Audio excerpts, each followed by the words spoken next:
آباد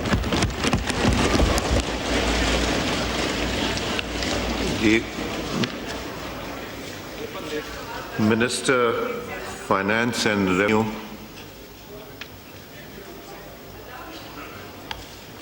Minister Finance and Revenue to move item number 3.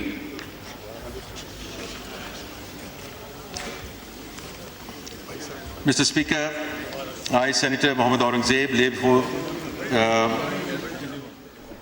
یہ ایک مشکل اور کٹھن سفر تھا جسے ہم نے قومی جذبے اور ہماری قیادت کی قوت ارادی اور دور اندیشی سے طے کیا۔ جناب اسپیکر، میں یہ بھی واضح کرنا چاہتا ہوں کہ استحکام کبھی بھی ہماری منزل نہیں تھی، یہ ہمارے سفر کا آغاز تھا۔ ہمارا یہ سفر نئے یقین اور ولولے کے ساتھ جاری ہے۔ مجھے یقین ہے کہ آج کے بجٹ اقدامات اس سفر کو مزید تقویت دیں گے and we will move towards sustainable growth۔ جناب اسپیکر، ترقی کا مطلب صرف اعداد و شمار کا بڑھانا نہیں ہے۔ ترقی کا اصل مطلب وہ ہے جو ہر گھر کے دسترخوان تک، ہر کسان کے کھیت تک، ہر کاروبار کے کاؤنٹر تک اور ہر نوجوان کے روزگار تک پہنچے۔ اسی لیے اس حکومت کا عزم صرف ترقی نہیں بلکہ ایک وسیع بنیاد، پائیدار اور منصفانہ ترقی کا حصول ہے جس کے ثمرات ملک کے ہر علاقے اور ہر طبقے تک یکساں طور پر پہنچے۔ یہ بجٹ اسی جامع ترقی کے حصول کی جانب ایک سنجیدہ قدم ہے۔ جناب اسپیکر، میں آخر میں اس ایوان کے فلور سے وزیر اعظم میاں محمد شہباز شریف صاحب کی قیادت کو سراہنا چاہتا ہوں، جن کی سرپرستی، ذاتی لگن اور رہنمائی میں ہم نے معاشی استحکام کا سفر طے کیا۔ میں ہماری عسکری قیادت، بالخصوص فیلڈ مارشل سید عاصم منیر صاحب کا بھی شکریہ ادا کرتا ہوں جن کی قیادت نے دفاع وطن کو ناقابل تسخیر بنایا۔ میں اپنے سارے جو کیبنٹ کولیگز ہیں، ڈی پی ایم ہیں، ان کا شکریہ ادا کرنا چاہتا ہوں۔ اس کے and then I would also say کہ جو ہمارے کولیشن پارٹنرز ہیں ان کا میں بہت ممنون ہوں جن کی حمایت ہمیں ہر مشکل موقع پر حاصل رہی۔ میں اپوزیشن کے معزز اراکین جو اس وقت موجود ہیں پر ان کا بھی شکر گزار ہوں جن کی مکثرانہ تنقید نے ہمیں مزید محنت کا جذبہ عطا کیا۔ یہاں میں تمام صوبائی حکومتوں کے جذبہ تعاون اور اصرار کو بھی سراہوں گا جن کی بدولت ہم نے ملک کے اسٹریٹجک اہداف کی تکمیل کی جانب بڑھیں گے۔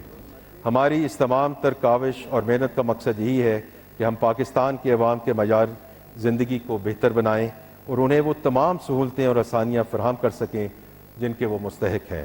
جناب اسپیکر، میں اپنی تقریر کا اختتام علامہ اقبال کے اس شعر پر کرنا چاہتا ہوں جو اس قوم کی روح کا ابدی اظہار ہے۔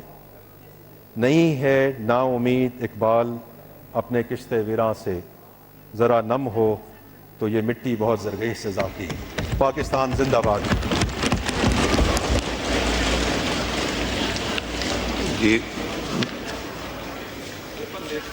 Minister Finance and Revenue,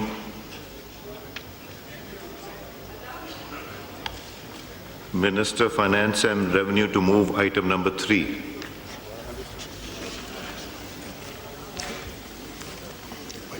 Mr. Speaker, I, Senator Mohammad Aurangzeb, lay before I beg to lay before the ناظرین، مناظر آپ ملاحظہ کر رہے ہیں، بجٹ پیش کر دیا گیا۔ وفاقی وزیر خزانہ محمد اورنگزیب کی جانب سے بجٹ پیش کیا گیا۔ صنعت اور تجارت کے لیے 6.6 ارب روپے مختص کیے گئے ہیں اور ان کی جانب سے یہ بھی بتایا گیا کہ صحت کے منصوبوں کے لیے 25.1 ارب روپے مختص کیے گئے ہیں۔ بڑی کمپنیز کا ری فائننسنگ کا رسک جو ہے وہ ختم ہوا ہے۔ اس کے ساتھ ساتھ کراچی میں پانی کے منصوبوں کے لیے 10 ارب روپے رکھے گئے ہیں۔ وفاقی بجٹ کا حجم 25,164 ارب سے زائد مختص کیا گیا ہے۔ یونیورسٹیز کے لیے 34.9 ارب روپے مختص کیے گئے ہیں۔ اس کے ساتھ ساتھ ان کی جانب سے یہ بھی بتایا گیا کہ سرکاری ملازمین کے لیے اچھی بات یہ ہے کہ ان کی تنخواہوں میں 7% کا اضافہ کیا گیا ہے۔ سرکاری ملازمین کی تنخواہوں میں 7% کا اضافہ کرنے کا اعلان کیا گیا۔ اس کے ساتھ ساتھ ریٹائرڈ ملازمین کی پینشن میں بھی 7% کا اضافہ کرنے کی تجویز ہے۔ اور کم سے کم ماہانہ تنخواہ میں 10% اضافہ کرنے کی تجویز بھی ہے۔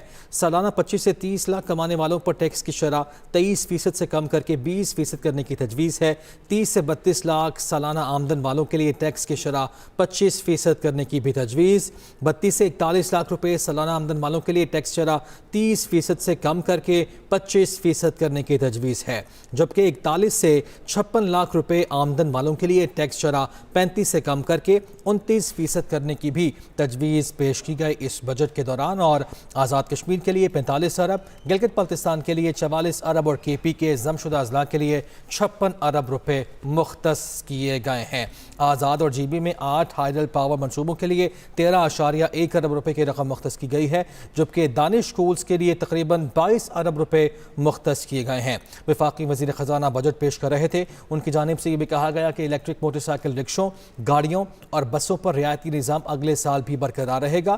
الیکٹرک ٹرکس پر بھی 1% سیل ٹیکس سہولت فراہم کرنے کی تجویز ہے۔ خام مال اور متعلقہ اشیاء پر اضافی کسٹمز ڈیوٹی اور ریگولر ڈیوٹی میں نمایاں کمی کی گئی ہے۔ جی بالکل، بزنس کلاس میں غیر ملکی سفر پر عائد فیڈرل ایکسائز ڈیوٹی ختم کرنے کی تجویز دی گئی ہے، جبکہ درآمد کی جانے والی 2000 سی سی سے بڑی گاڑیوں اور 3000 سی سی تک S U V federal excise duty عائد کی گئی ہے۔ 3000 سی سی گاڑیوں تک عائد ڈیوٹی بڑھا دی گئی ہے۔ سفید اسپرٹ، منرل تارپین آئل پر 80 روپے فی لیٹر فیڈرل ایکسائز ڈیوٹی عائد کی گئی ہے، اور اسی طرح چھوٹے دکانداروں کے لیے فکس ٹیکس متعارف کرانے کی بھی تجویز ہے۔ فائرل کے لیے جائیداد خریداری پر ود ہولڈنگ ٹیکس 2.5% سے کم کر کے 1.25% کرنے کی تجویز سامنے آئی ہے۔ بجٹ اجلاس سالانہ 25 سے 30 لاکھ روپے کمانے والے پر ٹیکس کی شرح 23% سے کم کر کے 20% کرنے کی تجویز ہے۔ اسی طرح 30 سے 32 لاکھ سالانہ آمدن والوں کے لیے ٹیکس کی شرح 25% تک تجویز کی گئی ہے۔ 32 سے 41 لاکھ روپے سالانہ آمدن والوں کے لیے ٹیکس شرح 30% سے کم کر کے 25% کرنے کی تجویز ہے، اور 41 سے 56 لاکھ روپے آمدن والوں کے لیے ٹیکس شرح 35 سے کم کر کے 29% کرنے کی تجویز ہے۔ بات کریں گے آزاد کشمیر کے لیے 45 ارب، گلگت بلتستان کے لیے 44 ارب اور کے پی کے ضم شدہ اضلاع کے لیے 56 ارب روپے مختص کیے گئے ہیں۔ آزاد اور 8 ہائیڈرل پاور منصوبوں کے لیے 13.1 ارب روپے کی رقم مختص کی گئی ہے، جبکہ دانش اسکول کے لیے تقریباً 22 ارب روپے مختص کیے گئے ہیں۔ اسی طرح الیکٹرک موٹر سائیکل رکشوں، گاڑیوں اور بسوں پر رعایتی نظام اگلے سال بھی برقرار رہے گا، اور خام مال اور متعلقہ اشیاء پر اضافی کسٹمز ڈیوٹی اور ریگولر ڈیوٹی میں نمایاں کمی بھی کی گئی ہے۔